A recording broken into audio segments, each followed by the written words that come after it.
welcome to our next session, a sneak peek of San Diego artists count. This is the first comprehensive study of artists living and working in San Diego County. It's a community-led effort designed to gather real data about the lives, the practices, and challenges of local artists with a special focus on equity and representation. We are honored to be joined by two leaders spearheading this important initiative. Felicia Shaw is the executive director of San Diego Art Matters, whose 3-decade career has shaped cultural policy and advocacy in San Diego and beyond. And Michael Angelo Camacho, the director of government and field management at San Diego Art Matters, a nonprofit leader and performer whose work bridges finance, civic engagement, and the arts. Welcome, both of you. Thank you so much for being here. Thanks for inviting us. This is really exciting. Thank you much, indeed. Well, thank you for being here. Before we begin, I'd like to share, I'd love it if you could all just share a little bit about the why behind the work that you do. If you can just share a moment when you realized, oh my gosh, what I do is really important. I'm actually changing lives. Tell who can begin? Well, I always say that I have the best job in the world, that I get to do something I'm so passionate about and actually get paid for it. I see the evidence of my why everywhere I look. And because I run an advocacy and art service organization that's not tied to any particular discipline, the evidence is everywhere. But I always like to go back to our origin story, talking about San Diego Art Matters, to kind of set that up. And so if you can imagine, it's 1990 and the whole country is going through a recession. There's no money. And the city of San Diego is responding by deciding that they are going to zero out the Arts and Culture Commission's fund that supports practically all the arts organizations in the region. They thought that was a good idea. And of course, the arts community rises up and says, this cannot happen. This is the lifeblood. And this money comes from hotel motel taxes, right? $4.5 million sitting in a pot that the city manager and the mayor are going to summarily just sweep to the side and say, well, no more of that. You're on your own. We're going to use this money to pay bills. And then the community responded. And at that time, there was no organized arts advocacy. It was just people. And it was almost like the storming of the Bastille. They rose up and they got guitars and puppets and beating of drums. And they marched over to City Hall to send this singular message that the arts matter, that we're not fluff, that this is money that we deserve, that we deliver a huge return on investment to the community. And of course, the ending vote on that matter was that they were going to restore the funds. And that was what established, at that time, the San Diego Regional Arts and Coalition. And I tell this story, and I love to tell it because it was the beginning of our organized efforts to always march in arm and singular voice about the importance of the arts. And in doing so, this weekend, when you go out, and I went to the Old Globe's 90th anniversary gala, and I went to something for the Mingay, and I drove by a festival. I mean, truly, San Diego is alive with the arts, but it all goes back to our ability to articulate its importance so that the arts can thrive. I see the evidence of it everywhere, and I feel that our advocacy, our work, the army of people that we've built to send that message each and every day is what I'm most proud of, and what I point to say, see, it works. It works. Yeah, there was a recent pushback from this community, right? I don't know if you want to share a little bit about that, about removing the... Yeah, and I'll let Michael chime in too, because he was part of it. And so similarly, we had an incident with the county this time, where the county was looking for money to support the Tijuana River Valley crisis, which, hey, you're not going to get any argument from me. That has to be one of our greatest priorities, to fix that mess down there. But they needed some money for consultants to do a study. And so at one of the supervisor meetings, they were presenting the proposal of how they're going to fix the crisis. And they said, and I know where I'm going to get the money. You know, there is a vacant position on the Arts Commission that's unfilled. Why don't we just take that money and use it for the, use it for the study? And we were reading this, the plans, the notes, and we got on the phone, and within 24 hours, we had amassed a response saying, this cannot stand. This would set us back for years if we don't have staff to run the Arts Commission for the whole county. I was so proud, and Michael, pitch it and just come in on this, because I was so proud that people got the message, they knew what to do, they knew why they needed to do it, and they did it. And we reversed the decision, and we even got a testimony from the county supervisor saying, sorry about that, didn't mean for that to happen. And of course, we would never, ever hurt one, in trying to help one thing, hurt another. And so we know that we are a well-oiled machine here in San Diego, and we know how to make something happen and stop something from happening.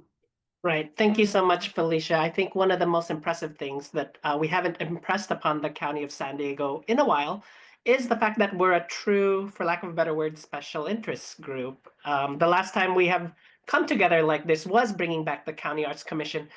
It was a good reminder to our county supervisors that the arts community wanted this commission back and that we were willing to fight for it. But I think one thing I also want to add is that sometimes we talk in binaries, like we can either have this or that, but really a lot of the time what we're really trying to achieve is a this and that. We don't want to sacrifice the arts for, the sake of environmental health. That is important too, and we would never argue that the sewage crisis is worthy of some sort of support and funding, and the feasibility studies that will help that community. But at the end of the day, that's what this San Diego Artists Count is about. We're doing our own feasibility study. We're doing our own community assessment for the sake of our artists and arts community and the people that they serve. Michael, I want to make sure that you get to answer the original question too. If you can share, tell me about your why. Like, have you had an aha moment in your career where you're like, wow, I actually really made a difference here in the lives of this region? Or is it just this last example that you just shared? Or is there anything you can tell us about your why?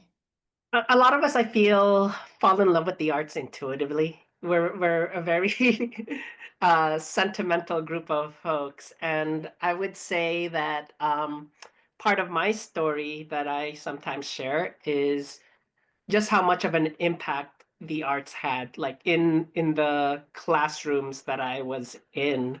Um, so, for example, like when we were talking about the sewage crisis just last week, they mentioned a very specific street. It was the street I lived on. It was also a street where I recall a classmate, being murdered at the community center across from the church that we both attended.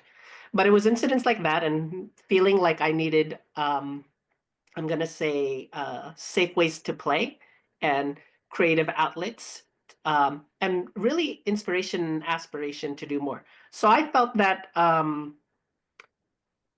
intuitively, like this is a personal story, um, that because I had that experience, I always felt that arts and arts education needs to be present in our communities.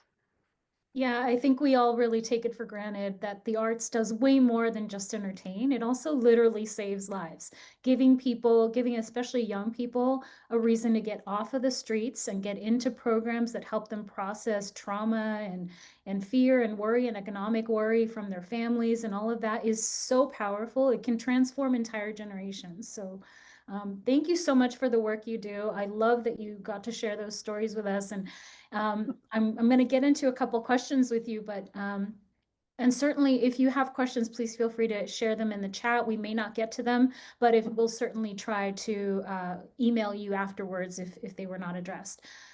Felicia, you've had a long career in arts leadership. What inspired you to launch San Diego Artists Count at this moment in time? Yeah, so just a little bit about San Diego Artists Count and where the idea came from. We deal with data a lot as an advocacy organization in order to make our case for change. Um, it's not enough to just say, hey, fund the arts, we love it, we want more. The people that we are talking to, whether they're legislators or superintendents or county supervisors, they want the hard data. They want to know, well, how does this stack up against some other issue? And why, and as Michael says, sometimes they think in binary ways. Well, if we have this, we can't have that. So we have to always have in our back pocket the actual data that describes the problem and the need and the solution. So we talk about individual artists a lot. We want individual artists to be able to live in our region the same way we want to make sure that teachers live here, or firemen, or doctors. We want a complete community that includes creatives. But we also know it's very hard for creatives to live here. It's expensive. A lot of the gig economy doesn't support the way they like to live, and sometimes it does. It's hard for them to make a livable wage. People think that they should give away their services and work for free. And all of those things make being an artist or a creative in San Diego very, very difficult. And so the first thing we did was prioritize artists. Um, our system, a nonprofit system, is set up primarily to support nonprofit organizations. We say, oh, we've got to have a symphony, or we've got to have a ballet company, or we've got to have, theater companies with brick and mortar. But we forget that none of these institutions exist without the lifeblood and life work of individual artists each and every day. Who's championing their cause? Who's working for them? And so we said, you know what, we should, but we don't have all the tools we need to do it. So why don't we launch an initiative that will give us what we need to be better fighters for their causes? San Diego Artist Count is about literally counting. It's like a census to go out and find artists in every corner of our region, not just in San Diego County, but all the artists who live across the border and enter into San Diego County every day to work. So we want to count them too. We want to know, how many do we have? Where do they live? How much money are they making? How much money are they not making? How do they manage their lives with, I'm a teacher, I drive Uber, sometimes I'm painting store windows.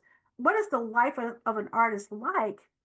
And understanding that data and having that data, we are then able to make cultural policy decisions, decisions that are lasting. Not, I'm going to give you a one-time grant, but we want to get into the very systemic nature of how our community works and change it so it's an enduring change.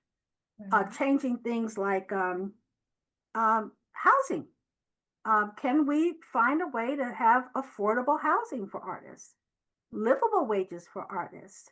Are there other types of subsidies that are available that could make choosing to live in San Diego more possible for artists, so that they don't all want to move to Iowa or Ohio or some other place just because it's more affordable? So that was the impetus behind it.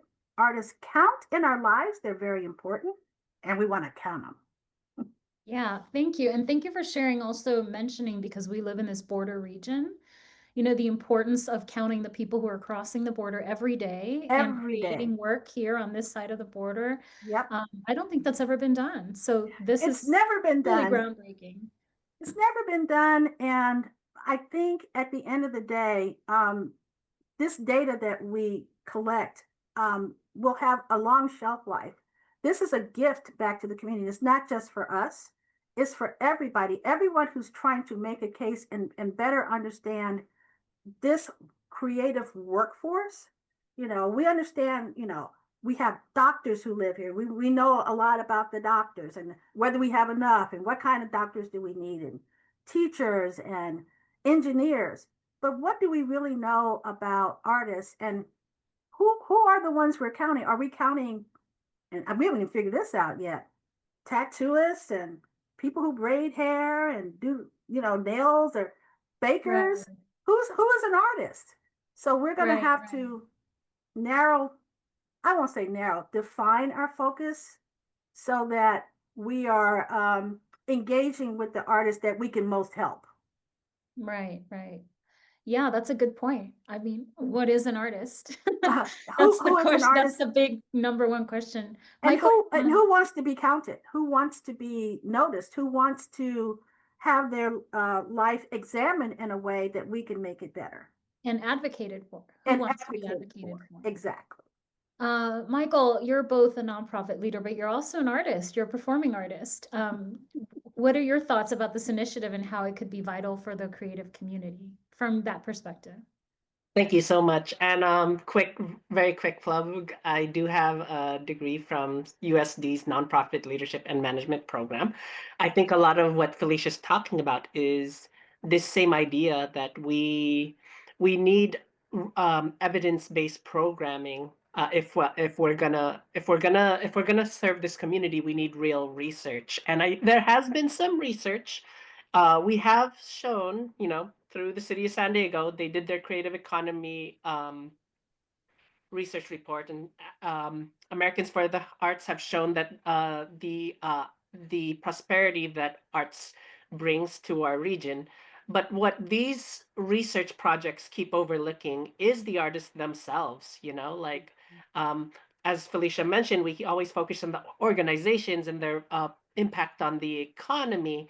Um, but if we're really going to serve, we really need to do a true count. The government does it. They do a census every 10 years. This same project may inform our work for the next 10 years as well, because Mm-hmm. once we take this snapshot, then we know who we're here to serve. And it's not just, the visual artists, the people who work in museums.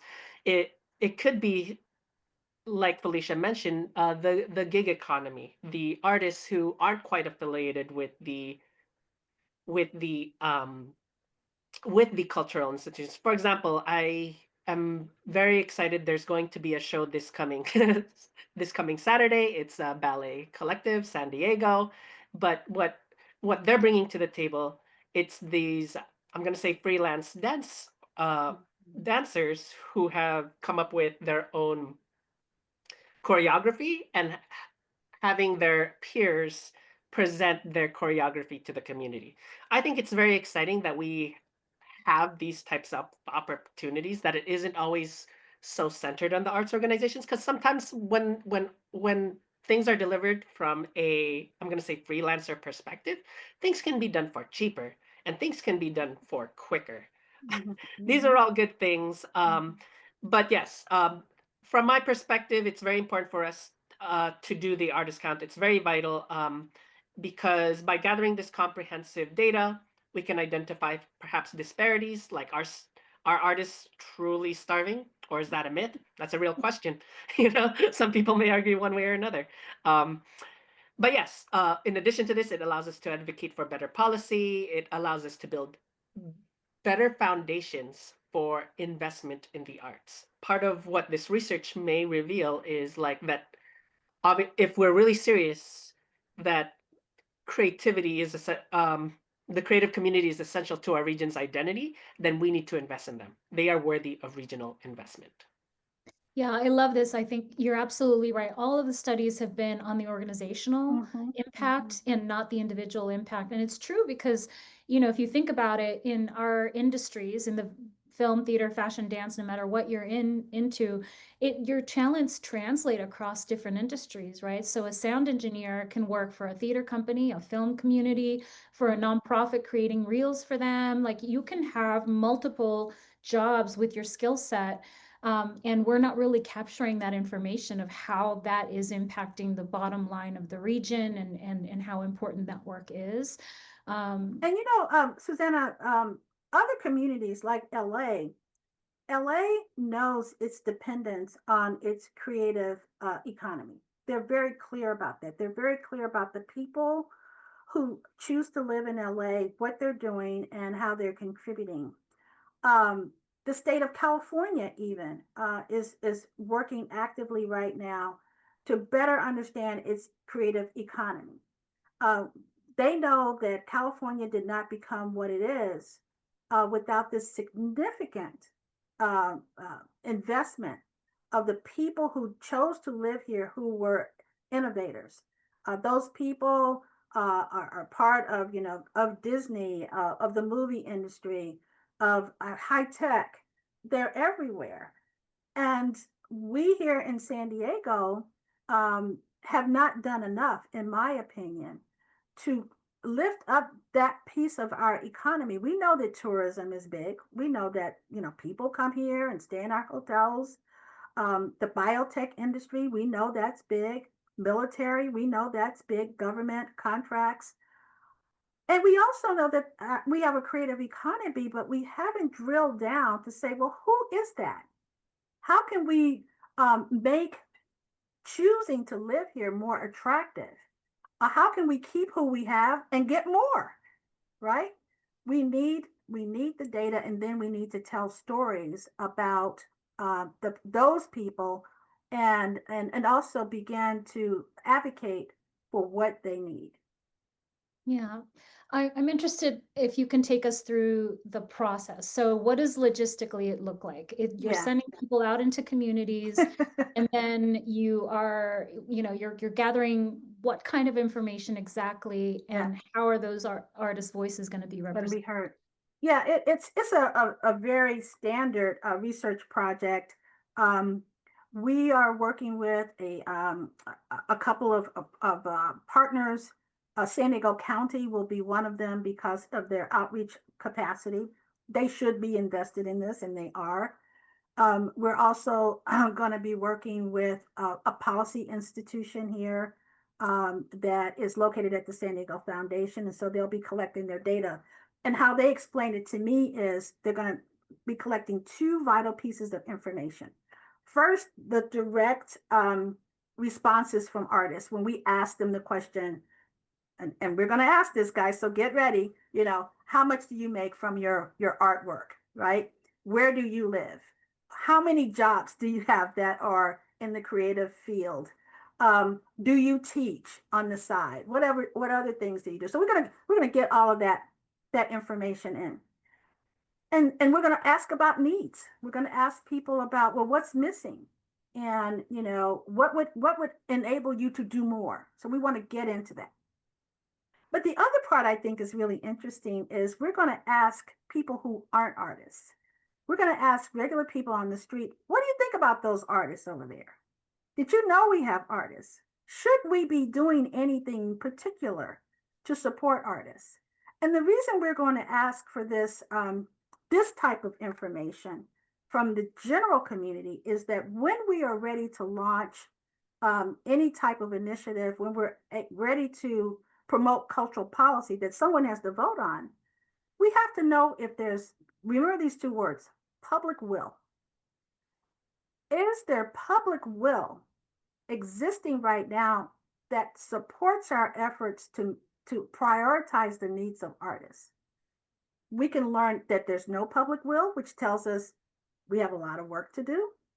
Or we can say there's a great deal of public will, and we can build on that awareness and visibility and support that's already there that hasn't been tapped. I'm as excited to learn about the general community's attitudes about artists as I am about talking to artists themselves about their lives. The last piece of the research is where we'll have this peer-to-peer interaction. This is where we're going to engage a group of artists to go out into the community and have conversations with each other about their lives. We know that filling out a survey will get you so much. People are filling the bubble, blah, blah, blah, and put it in. But when artists sit across the table over a cup of coffee or a glass of wine with another artist, and they're really, really talking about their lives, I think we get a richer, deeper sense of what's going on. And so we'll have some qualitative information collecting, and we're going to use artists to do that work for us. Together, the attitudinal study from the public to see where the public will is, direct responses from artists in a survey type format, and then this qualitative conversation will give us the information that we'll need to step back from it all and say, based on everything we've heard, here are the 5 priorities that we should be setting for our creative community. Put it in a report. Everything always has to go into a report, and then share it broadly with the community. Looking way, way, way down the road after it's all done, we'll continue to use this data to implement various campaigns, but we won't know what those campaigns can be until we finish. Right. This is incredibly comprehensive, very exciting. I hope everybody here is excited to participate, and we can ask more about how to get involved in a minute. Let's talk about the equity component of it, right? So this project highlights disparities in cultural representation and funding. Why is this focus so important for our region? Because we, as Michael said already, we always talk about artists being, everybody's starving. Everybody's not starving. Everybody's not starving. Some people are doing quite well. The equity issue is important to us, partly because of where we are. We're a border region, and we have this constant flow of people, of creatives coming across the border, and it's very, very hard to understand whether there is equity amongst the artists who live in Baja California and the ones who live here in the United States, because they're mashed up, they're mixed up. We want to get we want to level set, and we want to say this is the minimum that we expect our institutions, our country, to invest in artists, no matter where they come from. We also recognize the inequities that exist in our country around race, around gender, around sexuality. All of those issues complicate things because it's not the same. You don't walk the same path for every person. So by understanding, if we collect data on everybody, and we're starting to see trends where it looks like, men are doing really well and women aren't doing well in this industry, or it looks like people of color are being left out of opportunities in this area, that we want to do something to correct that. The arts community is no different from any other community in terms of the inequities that we're seeing, in terms of systemic racism, in terms of anything. It's just another subset. And so we want to take a look at it, and somehow even the playing field through our policies. But we can't get there until we get the data. Right. I mean, the importance of data. I remember when I used to work for the city of National City, I was an arts administrator, but every time that the city council person spoke up in favor of the arts, I would write a little thank you card and put it in their box.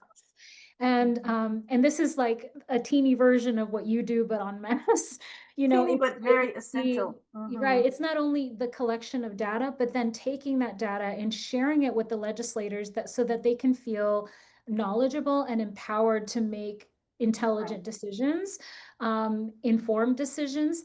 And that's the problem. I think that sometimes, if you're not deeply embedded in the arts, it's really hard to, arts can seem sort of either very esoteric or very elitist. That's not for me. Hey, I wasn't educated in the arts, so I'm never going to speak up about it, right? And that's very limiting, because it doesn't support us for them not to be knowledgeable. And so by giving them the data of, hey, this region, the arts industry has impacted us with $10 billion. Right. Hey, statewide, I forget what the number is, but it was an incredible amount of money that the arts brings to the state of California. And if legislators aren't empowered with that information, then they can't advocate fully. They can't, and they won't. Right. And I want to bring you in, Michael, too, because we've been talking about teaching artists a lot lately. And it's a huge percentage of artists. The number of artists who do and teach is quite high.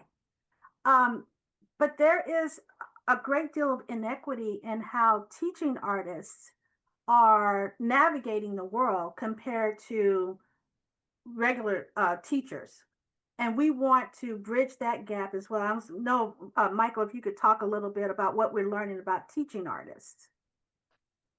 Sure, of course. I think one of the main things about teaching artists that we've been struggling with, in case you're not aware, Susanna, I'm going to say there is a teacher shortage. Most people, if you've been paying Mm-hmm. attention to the news, you know that teacher shortage is not just happening in San Diego. It's not just happening in California. It's happening nationwide.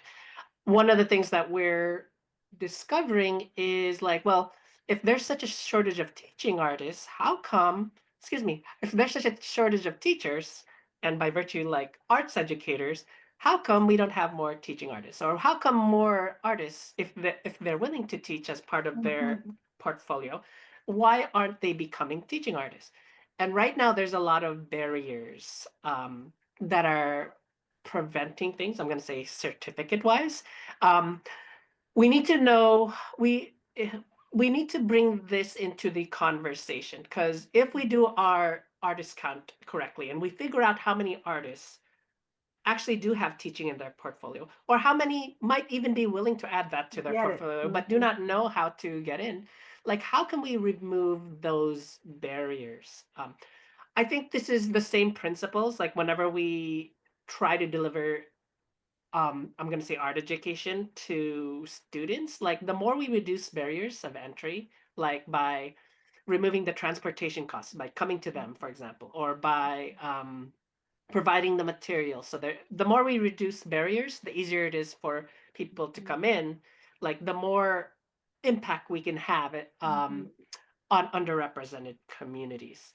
So I So, do so I think. think this Mhm. idea of credentialing for artists, that's another source of income. But artists, they're not stupid. They're not going to waste time trying to get a teaching credential if there's so many barriers, it doesn't pay, or you go and get the credential that you need, and the process of getting hired is so bizarre and convoluted that you give up. You might as well go get a credential to do something else. Go work at Nordstrom or something if you just need money. But wouldn't it be great if a lot of the artists that we have right here in San Diego, if they need two jobs, let's put them in our schools.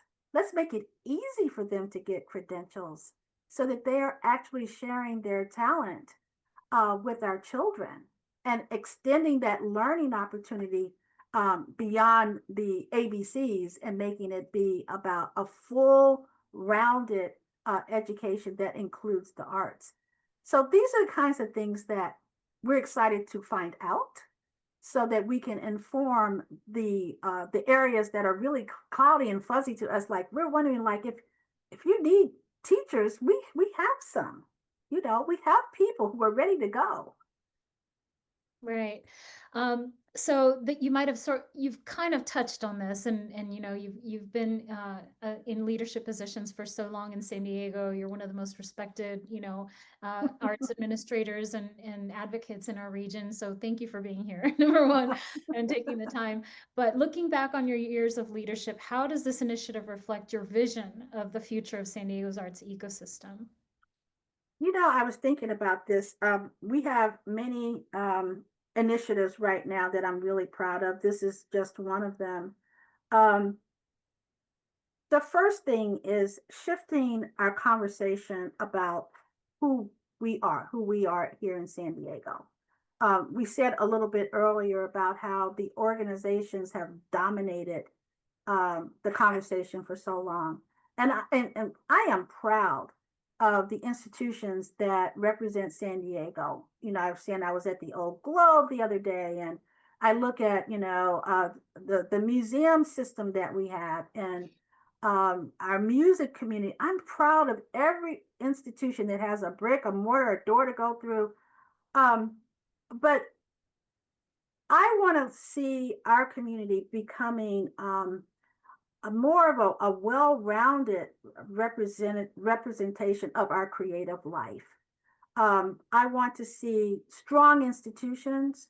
I want to see a strong creative workforce. the people who can choose to work in those institutions or choose to work for themselves. And then I want to see each and every person who calls San Diego home to have a creative life.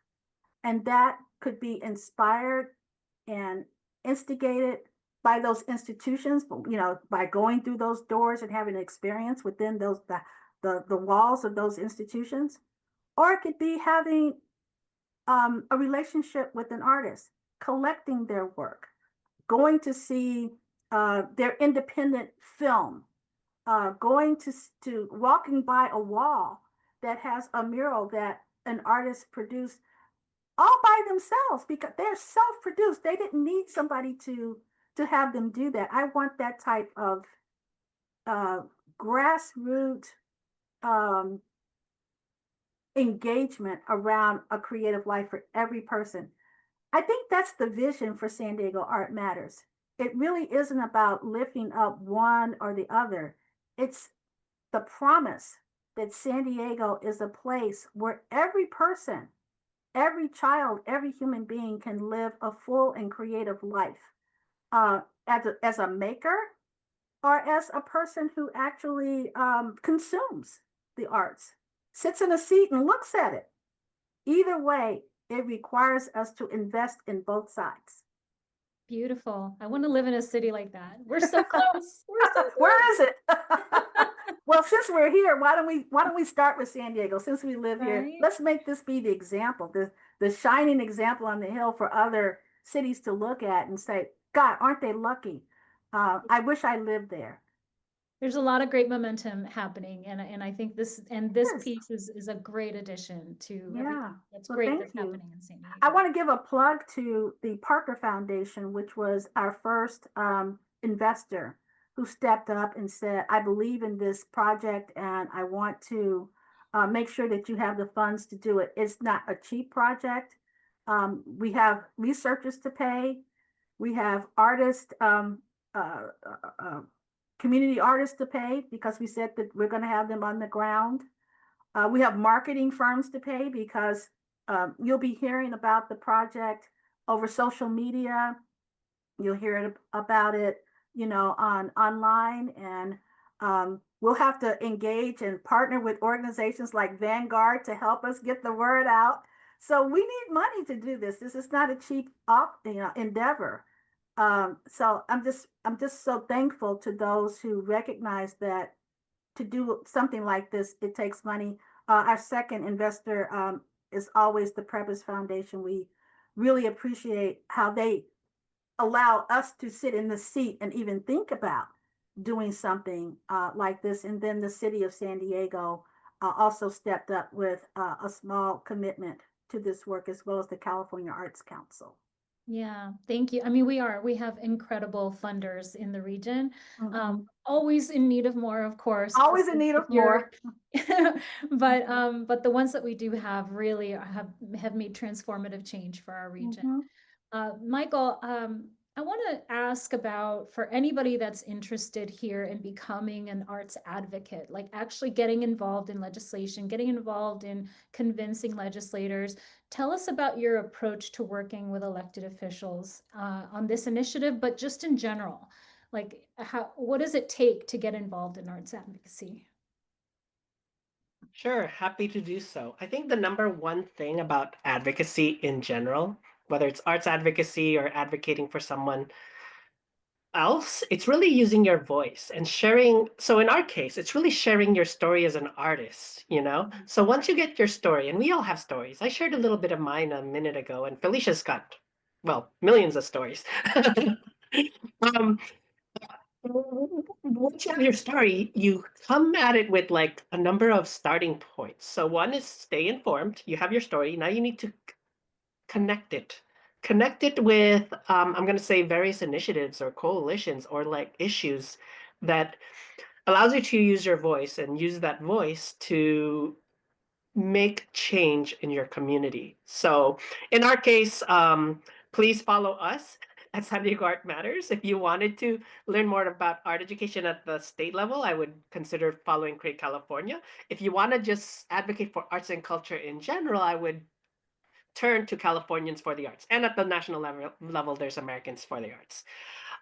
So step one, stay informed. That'll get you a sense of what's happening and perhaps what there is to fight for. And perhaps you can start making the connection of how you can use your voice to start making those changes. The next thing you have to decide is really decide to show up, you know, in the most basic way. Sometimes it just means showing up at the public meetings, but it also means like showing up at community conversations. You know, or if there's an advocacy day, in our case, we have an advocacy day in April that our whole team decides to show up for. But this shows the power of demonstrating. It demonstrates our community strength is really what it comes down to. But it can be as simple as what we had done a couple of weeks ago, where we found out so last minute what was on the county agenda that we weren't quite able to organize an in-person response. But what we did do is we mobilize people virtually. So many people emailed their officials, and in the span of 24 hours, there were 90 e-comments that were made. Um, I'm going to say a vast majority who were in support, who made those e-comments, were actually students who were assigned to make a positive. But if there was 45, yeses, there were 45 nos, and they were all from voting artists who responded and decided to show up in that capacity. And then lastly, I think the other thing that's really important is connecting with others. A big role that our organization has done is coalition building. In fact, we used to be called the San Diego Regional Arts and Culture Coalition. This collective work, us connecting together, but also connecting with other networks. By doing this, by building a true coalition and perhaps bringing in allies who are not necessarily artists themselves, but see the value of arts, that's what makes this community, this and our voices stronger. I love that. So for those of you that don't know, what they did is that they sent out this email that had a template of what to say with the speaking points, with the impact of the arts. Insert your name here, click here to email. They gave us all the contact information of all the legislators that we had to copy on the message. And these folks got bombarded by emails thanks to this effort. So of course they turned around, right away, changed their minds, and in a week's time, I got an email from the legislator saying, "Thank you so much for speaking did you up get a in your letter? voice." Yeah, and so this is the work of advocacy groups. This is what they do. They find the issues that are out there. They find the speaking points needed to and the data, right? The important data in order to advocate correctly. And then they hunt down who's the deciding folks to contact directly. So really, really important work. And I want to kind of give a shout out also to be sure that you sign up to all of those places that he mentioned: the California Arts Council, the Americans for the Arts, locally, the San Diego Art Matters, and others, because they are the ones that are going to be sending you information about what's the new hottest thing what's happening in your region. And can I add too that everything that we're talking about doing technically doesn't cost a dime.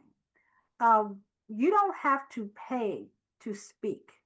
Now, time is money. We get that. And artists, just like everybody else, are super busy.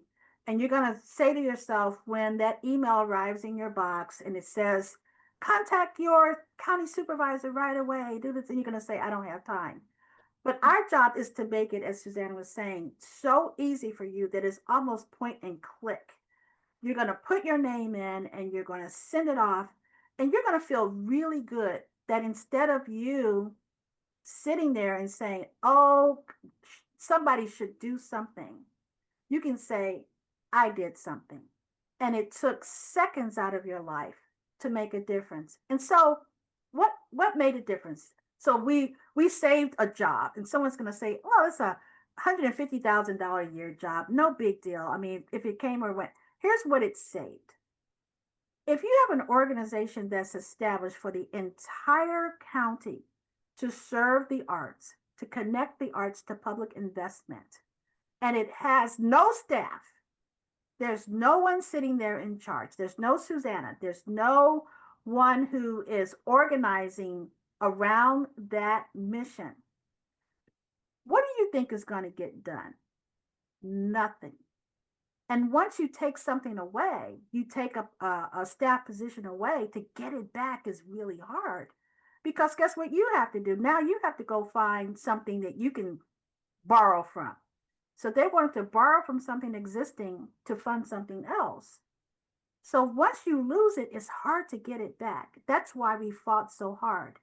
You cannot make an impact for a county this large with an agency that has no leadership. That's what we were fighting for. And that's what we gave everyone the talking point. Say this.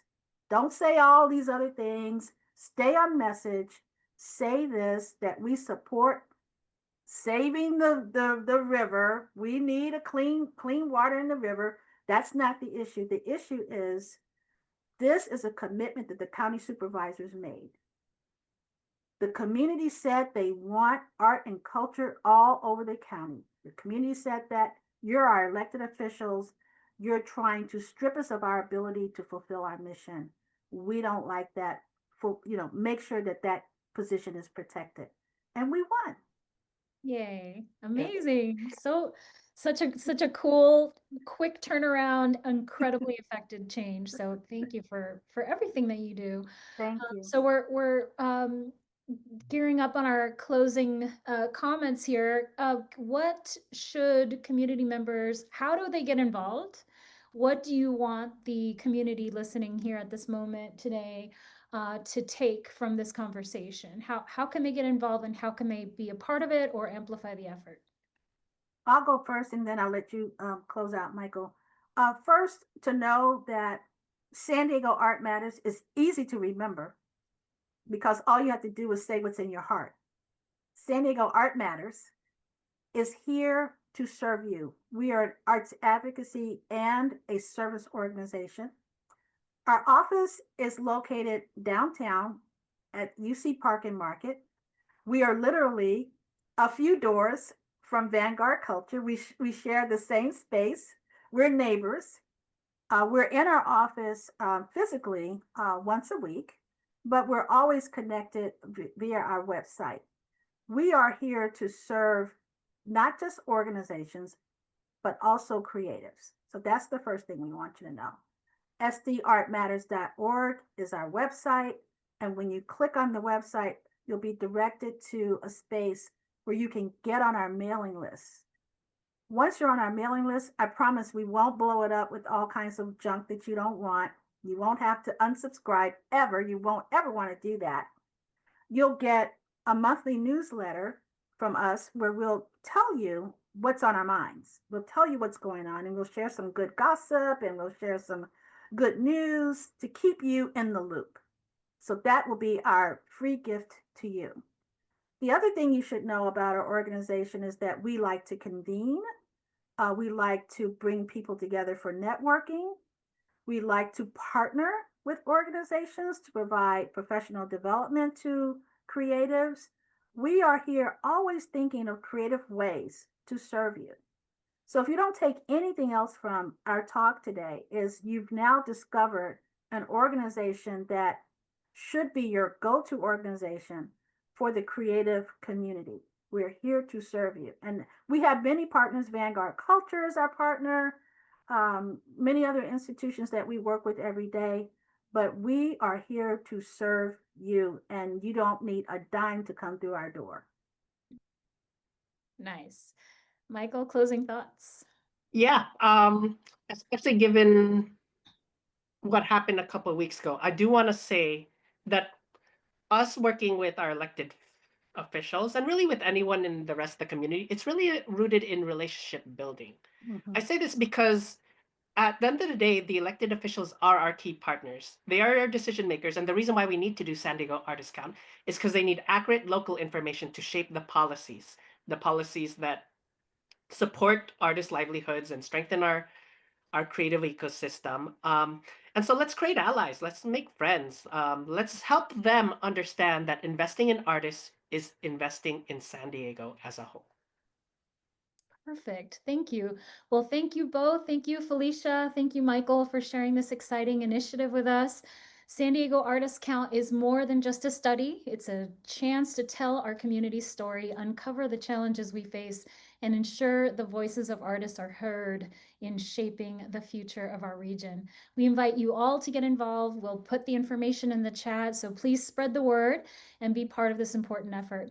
On behalf of Vanguard Culture and Mashup 2025, thank you both for joining us today. Thank you for having us, and good luck with the rest of the day. Thank you. Stay tuned for our next session, Financial Literacy for Artists, with the amazing Dr. Brian Lesson. Let me tell you, friends, pick up a pencil and grab a snack because you're about to be empowered. Brian makes the work of budgeting and financial literacy feel incredibly approachable and manageable. And no matter your discipline, film, theater, dance, visual arts, fashion, or music, there is nothing more crucial to your success than taking control of your finances. I hope to see you there.